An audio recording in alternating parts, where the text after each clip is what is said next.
Live. Welcome to the live stream show.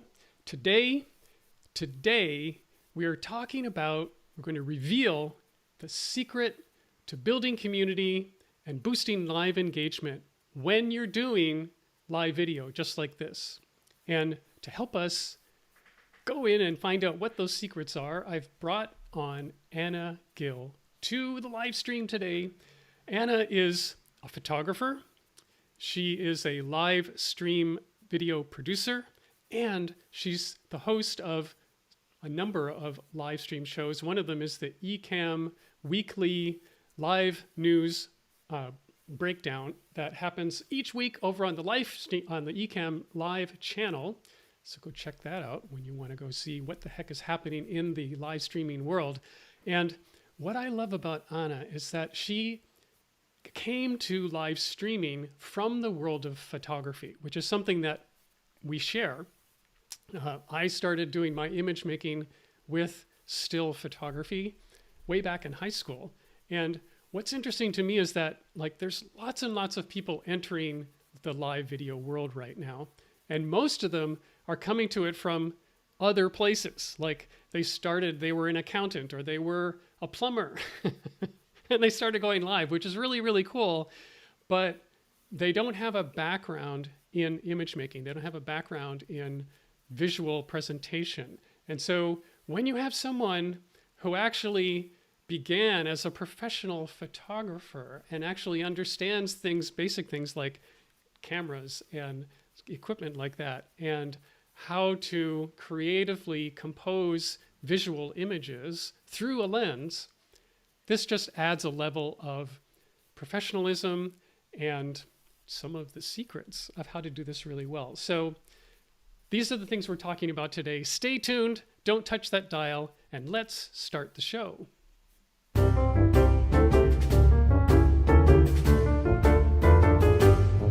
Recorded live in Boston, Massachusetts, this is the Livestream Show. In a world full of underexposed entrepreneurs, the Livestream Show is your gateway to a global community of live stream pioneers who dare to go live and create something special and unexpected, which could only happen because it was live. I'm your host, Brad Powell. Let's get on with the show.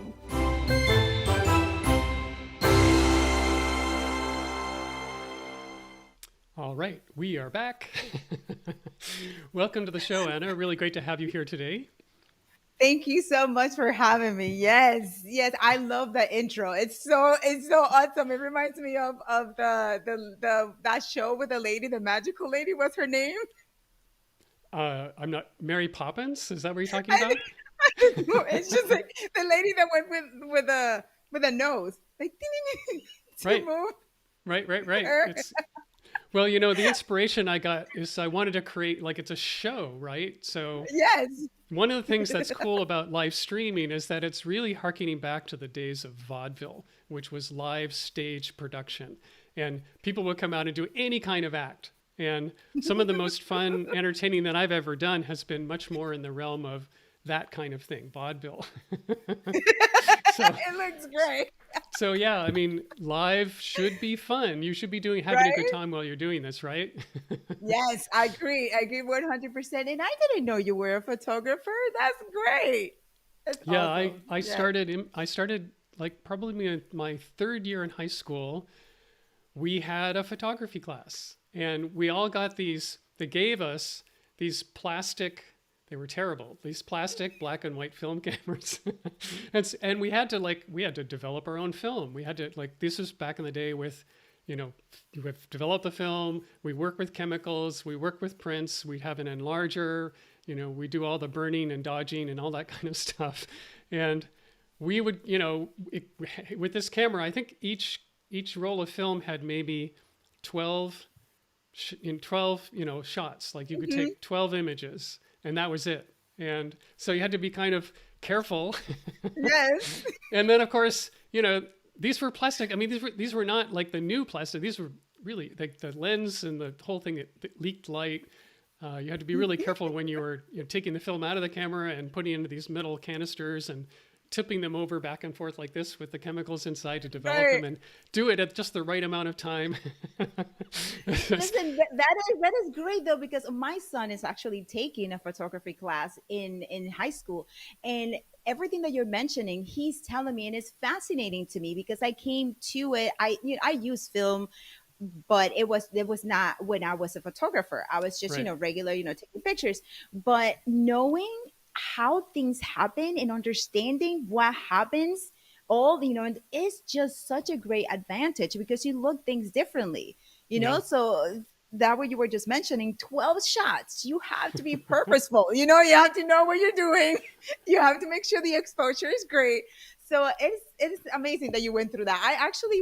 I'm thinking seriously about taking a basic like film photography. Yeah, well, it was, I mean, for me in high school, I hated high school. And I was having, by the time I was my third year in high school, I was having a really rough time. Like, I literally wanted to quit and Aw. not be there anymore. And, Okay. but photography all of a sudden was the one thing that I found. And like in those days, I used to look at, like Life magazine. I'm going to date myself here, but I was fascinated how a single image, some of these images that became really famous, could Mhm. tell an entire story. Mhm. And it's like, how do they do that? Like I want to know how to do that. And I used to Yeah. literally, come in on weekends, go downtown Boston. I'd ride the subway like all over the city and spend all day Saturday, all day Sunday, just roaming the city and taking pictures. And, it was like my new passion. And it was probably what kept me in school. I would spend Aw. hours in the dark room, you know, making these prints, and then I would immediately go out again and shoot another roll. Yeah, I mean, art is such a beautiful creative outlet, so it allows us to just create and do see things differently. That's why I enjoy so much photography. And something that you mentioned about, being able to use a design and just position the lighting differently is so that's one of my favorite things to do because he's creating. So yes, I art is just beautiful. It's a beautiful thing. Yeah, and this is, I mean, to just a little departure point here. I'm now opening a whole new season of the live stream show, which is all about, how to survive and thrive in this new creator economy. And, Mm. as entrepreneurs, as people who are wanting to make a business out of what we do, we're finding ourselves in this moment in time where we all have to be content creators. And we all have to be like we all have the opportunity to literally create our own media company. Like Hmm. we're not just business people. We all, we are the media. We can Right. spread our message, we can build our movement, we can build community, we can build an audience around the thing that we're doing with all these various tools.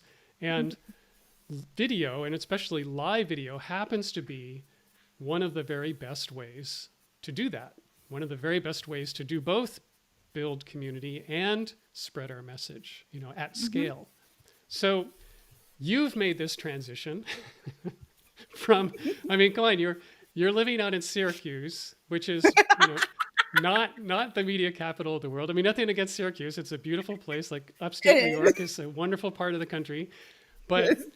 it's not Los Angeles, it's not New York, it's not Miami or any of that. Like that's just not where it is. And yet it with what's happening now, it doesn't really matter, right? Mhm. So Yeah. talk a little bit about what you've been thinking. It's like, okay, well, I've been hustling locally as a still photographer, doing that stuff. And now you're making this transition into actually really elevating in a number of ways as a content entrepreneur.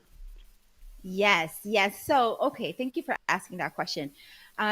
So I've been a photographer for first, right? For I want to say since 2008. I've been a photographer. Then in 2015, I decided to, I'm like, my thing was basically when I came to the United States, I wanted to be in communications, right? But I didn't know the language. So the school geared me towards what was right for me for not knowing English, right? So it's not something that I wanted to do. I was just placed there. But my passion was actually in video and communication and in the camera and just the visuals of it, of all of it. And so it took me all the way until I want to say a whole lot of years, okay, to get and fall into what I was born to do, which was this video and the cameras and being host and producing and making videos, all of that. So I went to photography because, of course, right? Photography is amazing. Just like you just said, Brad, it's just a creative outlet and it just gets you and it just got you through high school, you know? So, I was able, I was able to start it there and get my creative outlet out there until I was like, okay, I need to do this. So actually in 2015, I found it officially unofficial, which, like you mentioned, Syracuse is pretty small. So we needed something additional. We needed something extra. And I said, okay, I can do this. Let me go to the community and let me show the community what's going on. Right. So it was well accepted. And I had a partner who he was my technical guy. I was in front of the camera and then I will edit video. And so after that, we unfortunately had to separate. And then I was left to, oh my gosh, now I need to find somebody to help me out do this. And then the pandemic happened. And I was like, okay. So that was the transition. I was able to do it all, right? What the partner was doing and being in front of the camera. And I found this amazing software, which is what we're using right now, Ecamm Live, that allowed me to do that. So it's just everything just went that way. And now it just went even better. And it's just Yeah, basically that's it. yeah, that's cool. I mean, just, the pandemic has really slapped everybody upside the face in a number of Hmm. ways and forced people to pivot Yeah. and or shift or Hmm. change their game, in some critical way. And the people who have discovered video and live streaming have found themselves in a position more like, oh, we're now like the toilet paper salesperson who's out on the street corner with a whole truckload of toilet paper that everybody wants. Exactly. Exactly. And at this time when we haven't been able to meet in person as often as we used to, and that's an Hmm. understatement. And all the networking possibilities, all the one-on-one encounters, going to conferences. I mean, all the people who were speaking and or doing presenting as one of the main ways of not only their income but their way of marketing and the way of getting new business. All of Hmm. that just got cut off. So Right. this has been, kind of a godsend of, well, there are these tools like, I mean, right now we're Hmm. using Ecamm Live, which is software that I have on my laptop. And we're also multicasting via another tool called Restream, which allows us to be on, multiple places. So we can be on LinkedIn, we're on YouTube, we're on Facebook, and we're on Twitter all at the same time. It's kind of amazing. Great. So, whatever you're doing, like wherever your favorite, let's just talk about sort of the community aspect of this for a little bit. Where your people happen to be, you can reach out to them and you don't have to even reach out to just one place. Like I can bring all of my friends and followers on LinkedIn together with all my friends and followers on YouTube, and we can have a party. Yes, yes, that is great. I mean, all the tools available to us is great. And there's some, out there, for example, some creators who want to just have their content out and they feel like they have to. You and I were talking about this, Brad, of the record. And we were they don't they think that everything has to be just all perfect like they see it. But then it's okay to ask for help if we delegate the things that we are not good at and then just be great at what we do, right? So for example, if creating content is what we're really good at, then we go for the we outsource, the other part of it. And then we're able to do all that great stuff. So if you are a creator out there and or it doesn't even matter. I mean, you could be a lawyer, you could be a photographer, and then you want to teach photography classes, but you're like, oh my gosh, how do I get the equipment going? There's so many people out there who are just ready to help you. Just go live, right? Just go live with what you have, and then just everything will follow from there. You find someone that you like that is a creator and is doing it, and you just reach out and ask if they can help you. It's just great. It's just great because video is where it's at right now, just like you mentioned, Brett. Yeah. So you have, I mean, currently, I know that you're the co host of this weekly series that's happening on Ecamm Live. Mhm. Talk about that a little bit from like two perspectives. One is what's it like to be a co host, Mhm. instead of just like the single host? Like, how does that go? Is it, Right. does it make your life easier or is it a lot trickier? That's one question. And the second question is just talk a little bit more about your experience of what's been happening as a result of doing this weekly thing that is part of Ecamm's network. Okay. Oh my gosh, I'm like trying to write it down to remember this. Okay. It's okay. I'll So help you remember the second question if you get to that part. You go, what was the second question? okay, so what is it like to be a single host, versus a co-host? So for a single host is that I feel it's a little bit more of a pressure. I want to say, I almost don't want to call it pressure, but the anxiety is a little bit higher when you're just single host. One, because the attention is solely on you, and you have to, just own the screen at that moment, and then everything, all the preparation, all of that is on you, and then you have to use your own energy, bring it forward, and then you have to also use the energy of the viewers to be able to just produce the show. When it comes to a co-host, I am so glad, and I mean lucky to have this amazing co-host, the Fulgence Henry, which is my co-host for ENN and Building Blocks as well. And with that, it's just better because we feed off of each other, and then we also feed off of the audience. So we have two things going at that time. And when it comes to preparation for the show, the workflow, we work on that together. So, sometimes it gets a little bit tricky depending on, like, okay, well, how we're gonna do this. But overall, it's great. I Yeah, that's like I great. like I like both. Actually, I like both, but they're just both different. They create some different chemistry, right? So the adrenaline that happens for you being just a co-host just by yourself, it's just not compared to the adrenaline that happens when you have a co-host, right? Yeah, absolutely. Like one of my clients started a show like, at the start of the pandemic, and her thing was that she's a consultant for nonprofits, and she was really concerned about her business, back in the spring of 2020, because all the nonprofits were feeling really challenged by the fact that their annual event was not Hmm. going to happen. Their big fundraiser was no longer possible, for the coming year. And so they're wondering like, will we even survive? Because we're Hmm. not going to be able to raise the money that we're used to. And she was so like, yeah, and if they don't survive, where's my business going to be? Right. So together we helped I helped her produce a weekly show, but what she did was just what you're talking about. She went out and reached out to two other colleagues, and the three of them were co-hosts on this weekly series that they ran. And then they would bring in every week a CEO from a nonprofit as their guest. And Hmm. she found that because of the three of them, and they enjoyed each other, they had good time, and they just they worked off their energy, and the whole thing was just much easier for them, even though none of them had ever done anything like this before, Hmm. Yeah. which is really Yeah. great.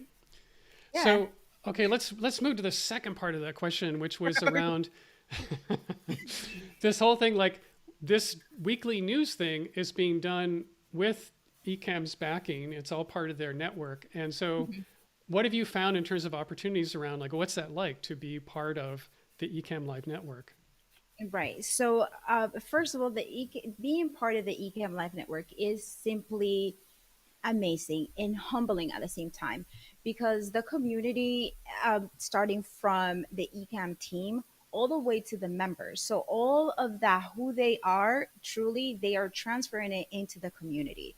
So the community is very, very supportive, very it's just a humbling community. It's just there to help, and the Ecamm team is just there to just make everything for us live streamers easier. And they do everything they do, including ENN, which is something that, for like, we presented the idea, my co-host and I, and Ecamm liked it and they supported us on it. And now we've been doing it for almost a year, and the opportunities that have opened up for us in terms of the the connections that we have been making, and the practice on going live and preparing for a show and having content for the show week after week is something that's transferring outside of that, right? So we have other shows. I have my own show, and then that's also more experience. And then when I produce other shows for my customers, I'm already like, okay, this is it. I produce my own show, officially unofficial, but then I also co-produce another show. So that's even more experience and different things that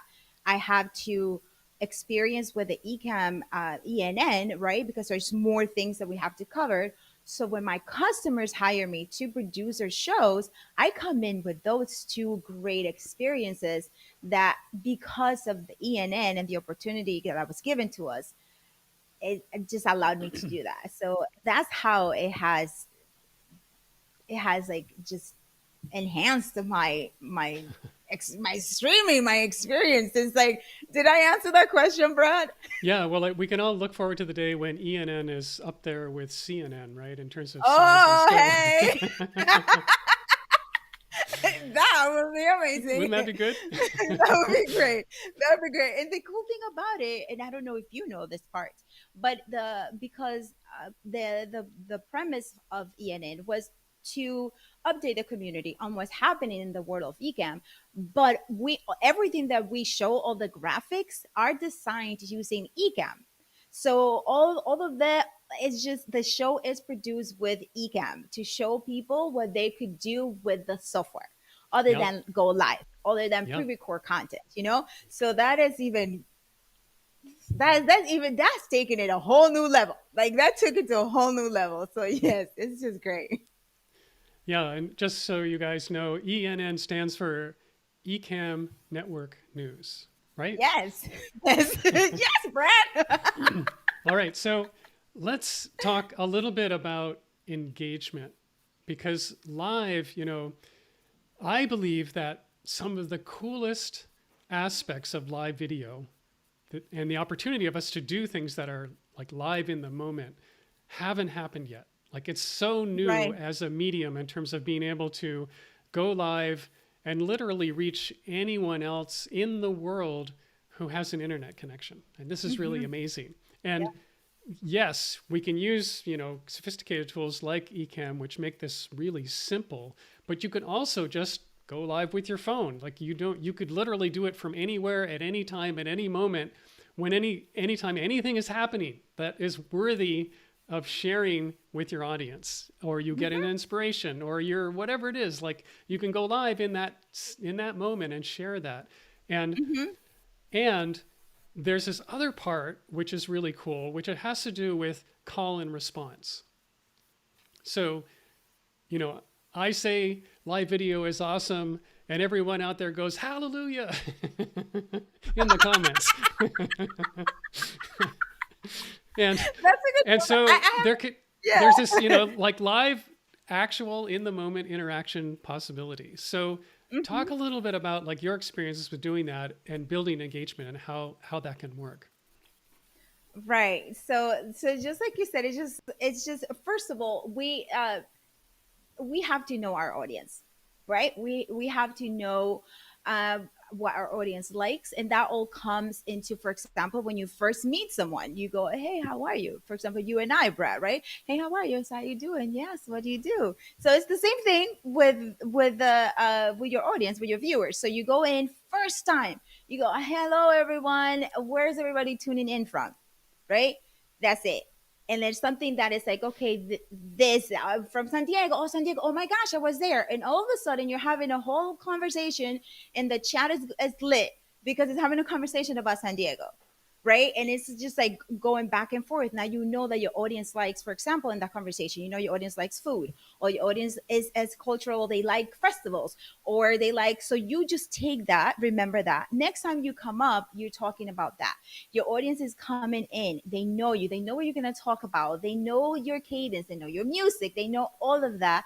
So you can capitalize on all of that you're offering, going back and forth, right? And so they get to know you, trust you, they're able to ask questions and engage with you, and then you trust them because you know that they're safe and all of that good stuff, right? So that is the basis of engagement. Once you have that trust, I do believe that that is how everything just starts, with trust. Yeah, I love that. I mean, it's very much a trust building exercise. And Mm-hmm. this idea of, people come to video, and particularly live video. And one of the mistakes that I see is that they treat it like a broadcast. Mm-hmm. They're broadcasting. Mm-hmm. And there is this opportunity to be listening, and clearly when you're doing this kind of thing, like an interview session, you want to listen to your guest. And Yes. so that what you're doing is a real conversation, but you also want to be listening for things that are happening in the audience. And even in the point of view, like if you go live and that number of listeners happens to be zero, like if that Mm-hmm. happens, and if you're just starting Mm-hmm. out, that can easily happen. Yep. Don't you worry about that. Like, don't do the thing of like, oh, well, nobody's here, so I guess I'll wait a little while. Mm-hmm. Mm-hmm. You want to be talking as if people are there and that you are doing things that they care about. Like you're talking about things that you know that they care about, so that in the future, during the replay, they will watch. And most videos, practically any video that happens, will get as many or more views in the replay period, especially if it's on a platform like, say, YouTube, where it can live and stay forever. Right, right. And yeah, it is true. You just have to, that number there can mess with people for real. Like the viewer count can mess with people. I don't pay attention to the viewer count. And it's a good point that you mentioned. Just go in there. It doesn't even matter who's there, because the replay, what happened I, when I first started going live during the pandemic, I will have 5 people. Sometimes I will have 1 person. Sometimes I will have 0 person. But I got the replay, and people will share the replay, right? So I'm like, okay, so what does that mean? Does that mean that I have to change the time? Does that mean that I have to talk about this specific thing more? Do I need to look at my analytics and see what it is? So there could be a multitude of things and variables that happen why you have that zero, if you want to dig in there. But if you are sure that your content is good and you feel proud of how your broadcast is looking and your content, it's just going to happen. It's just going to happen for you, but it has to go, step by step. It's not all going to happen at once. Yeah. Yeah. I think, the keys are, be brave, get started in the first place, and Yes. be consistent, and be clear about like sort of where you're coming from and what you stand for, and what your message actually is. Like just Right. communicate that really well. Yeah. So, And just like you mentioned, just go for it, even on your phone. Because my first video in 2015, where I first came out, I was photographing an event, right? I was photographing an event, and I was like, told my partner at the time, I said, listen, grab the phone and record me. I'm going to say this about this event. And I just went there and said, hello, everyone. My name is Ana Gil, and I'm here in the Landmark Theater, and I'm going to photograph blah, blah, blah, blah, blah. That video was on my phone, and it was the video that put me on the map in Syracuse. Like, and that was just that video on my phone. And then after that, I'm like, okay, how can I make it better? How can I get? And I was a photographer already. I had the equipment, so then I just started from there. But for you, for example, if you're starting with your phone, start with your phone, get the content, get the feedback, and then just go and elevate as you go. yeah, that's a really, really good point. Like the way that you started is the way that a lot of people can get started. And, Gary Vaynerchuk talks about this concept of being the digital mayor of wherever you're from. And Mm-hmm. anyone has the, potential to sort of crown themselves that. And Mm-hmm. for whatever it is that you're doing, like you don't need to make your show or your content and your presentation all about you and your work and the thing that you do, you can go around and make heroes out of everyone around you, you know? So find local business people, find local artists, find local, whatever it is that you're curious about and you want to genuinely actually want to go and support, go do that. I mean, there's a number of people who, you know, examples of this are people going around and, you know, they'll go and meet every single restaurant owner of all of their favorite places to eat. And they'll take people along and they'll bring their phone and they'll, you know, videotape their whole experience of being in this particular place. And the restaurants love it. Right. The people watching love it because they all want to know, well, where can I go to eat? That looks pretty Right. good. Food is always a hit. And then, you know, whatever you're doing, like you could be a realtor, you could be the plumber, you could be whatever, but people are going to know you. They're going to like you. And when it comes time for saying, oh yeah, I really need this person. Well, I know this guy because I see him all the time on this video and he's the person I'm going to call. Like that's it. That's right. Yeah, that is true. That's actually how it happens, Brad. That's exactly how it happens. Right. Yeah.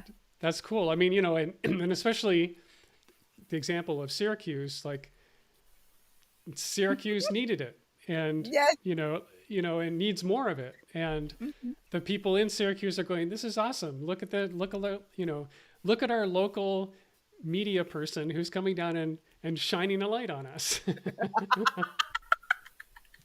Hey. Yeah, I love it. There's still a lot more to do here in Syracuse, and I'm looking forward to all of it and just bringing more light into Syracuse. It's an amazing little town, and we do have a lot of great artists and creators here in Syracuse. So, yeah, looking forward to shining that even more. Awesome. Well, all right. Well, this has been great. This is about time to wrap up our conversation. By way of going out, like if people want to connect with you, if they want to know more, if they want to start following any of the shows that you're doing, what is the best way to hook up? Yes. So here, well, on LinkedIn, I'm as ANAGIL 41. You can find me there. And then you can also, if you have Ecamm, or even if you don't have Ecamm, but you are just thinking about live streaming and don't know how, want to learn how to do it, join the Ecamm Live community, and you can find me there. Same name, Ana, ANA, Gil, GIL. And then my own show that I produce is Officially Unofficial TV, and I am on YouTube, Facebook, and Instagram. All right. Well, thank you so much for coming on today. This has been really fun. Yes, thank you so much for having me, Brad. Yes, and I told you I was going to give you my feedback real quick about your website. I went to your website and it looks like a real, like, it's real, but it looks like a, oh my gosh, national, worldwide show. And like you have your banner there, and the way is really easy to navigate. Your website is really easy to navigate. So great job. I just wanted to tell you that. Wow. Thank you. Thank you so Yes. much. Yes. All right, you guys. So thanks for tuning in. If you're here in the future and you're listening to the audio version of this, if you want to get the entire archive of all of these episodes and make sure that you never miss a future one, you can go to thelivestreamshow.com and you will find the entire archive of the live stream show, and you can subscribe and get this on your favorite podcast app. But even better, if you want to join us live, we're going live every Tuesday, every week at 11 a.m. Eastern Time. And we'll be going live on LinkedIn, or we're going on live on YouTube, or we're going live on Facebook. So pick your platform and join us live. And we'll be back next week with a new show. Tomorrow, I'm going up to the headquarters of Ecamm Live, which is probably about 20 miles away from where I live. It's not very far. And I'm going to do a studio tour. I'm going to pre-record it. And then I'm going to get their marketing director, Katie Fox, on live as a guest. And we're going to do this virtual studio tour of the Ecamm Live studio, which has just been entirely redone. And you're going to learn like how the pros do it and what their whole new setup is like and what are the choices that they made and why did they choose them and all of that. So stay tuned. We'll see you next time. So long, everyone.